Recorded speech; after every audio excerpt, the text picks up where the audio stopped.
Assalamu alaikum wa rahmatullahi wa barakatuh. Урматтуу Аллах Тааламдын сүйкүмдүү пенделери, пайгамбарыбыздын сүйкүмдүү үммөттөрү, Аллах Таалам баарыбызга ушул жакшылыкты берсин. Аллах Тааламдын эң бир сүйкүмдүү пенделеринин катарын толуктаганга, сүйкүмдүү пайгамбарыбыз Мухаммад алейхиссаламдын эң бир сүйкүмдүү үммөттөрүнүн катарын толуктаганга, кыямат күнү Аллах Таалам баарыбызды бейиштик кылган болсун. Ошол бейишке кирүүгө себеп боло турган иштер болуп атат. Ыйман аманат коомдук кайрымдуулук фонду өзүңүздөр билгендей көп жылдан бери элибизге, журтубузга, ыйык ислам динибизге кызмат кылып келет.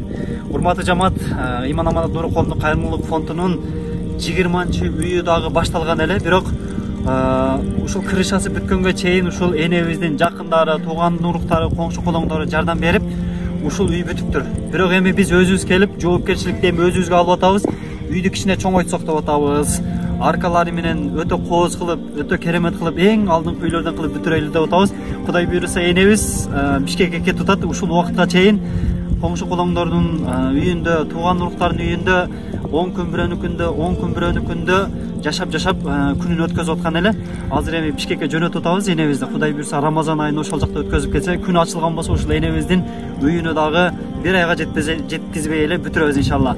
Бул жерде негизи поселкелерди ушул айыл өкмөт берип, ушул энебиздин үйүнүн аркасында дагы бир үй салынып атат экен. Анын дагы 4-5 баласы бар экен, ал дагы муктаж үй болот экен. Энебиздин үйүнүн алдыга дагы бир фундамент куюлуп турат экен. Мына видеону өзүңүздөр дагы көрдүңүздөр окшойт. Аны дагы ушул коңшу колоңдору, тууган уруктары жардам берип, айыл өкмөт жер берип, ушул фундаментин ушул коңшу колоңдору эле ашар жолу менен бүтүрүп бериптир. Айтайын демекчибиз жамаат, ушундай оор күндө, ушундай кыйынчылыкта момун мусулман бир туугандарыбызды калтырбай, бир билек болуп, бир тилек болуп, кимибизде кандай мүмкүнчүлүк болгон болсо, ушул алсыз муктаж үй бүлөлөргө, жалгыз бой энелерибизге, жетим жесирлерге жардам берейли иншалла. Аллах Таалам баарыбызга меримдүү, ырайымдуу, боорукер жүрөк берген болсун.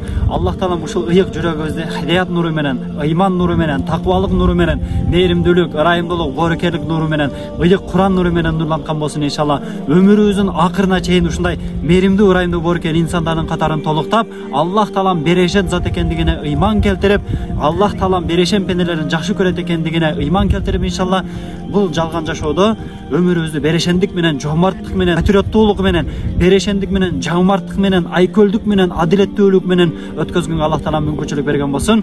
Кудай буйруса энебиз эми ушуну менен үй бүткөндө чакырабыз. Энебизге дагы өзгөчө сюрприз кылабыз. Буйруса баарыңыздардан мүмкүнчүлүгүңүздөр болушунча ушул Ыйман аманат нуру коомдук кайрымдуулук фондунун 20-үйүнө дагы жардамдашып көмөктөшүп койсоңуздар деген сунушту таштайбыз иншалла. Ассаламу алейкум ва рахматуллахи ва баракатух.